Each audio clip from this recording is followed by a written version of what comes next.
என் வேதனை, என் வியாதி, என் நிந்தனை, அவமானம், என் பண நெருக்கம், கடன் பிரச்சனை எப்பொழுதும் ஆடும் என்று சொல்லி அங்கலாய்த்துக் கொண்டிருக்கிறீங்களே, கண்ணீர் வடித்துக் கொண்டிருக்கிறீங்களே, கசப்பான அனுபவத்துக்குள்ளாக கடந்து போய் கொண்டிருக்கிறீங்களே, நகோமியை போல என் நகோமின்னு சொல்லாதீங்க, என்ன மாறான்னு சொல்லுங்க.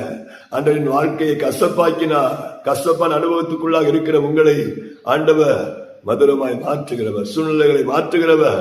இந்த நாளிலே எல்லா தடைகள் மாறுகிறது, உங்க சூழ்நிலைகள் மாறுகிறது, உங்க போராட்டம், உங்க கவலை, உங்க கண்ணீர், உங்க வேதனை, உங்களுடைய வியாதிகள், நிந்தைகள், அவமானங்கள், நெருக்கங்கள், பாடுகள், உபத்திரவங்கள் மாறுகிறது. அன்று எல்லாவற்றையும் மாற்றுகிறவராக இருக்கிறார். அவர் மாற்ற வல்லமையுள்ளவராக இருக்கிறார். அன்றைய சமூகத்திலப்பா என் சூழ்நிலையை மாற்றுங்கப்பா, என் கசப்பான அனுபவம் ஆண்டவரே மாறா, மதுரமாய் மாறட்டும் ஐயா. துக்க நாட்கள் முடிந்து போகட்டும். துக்கம்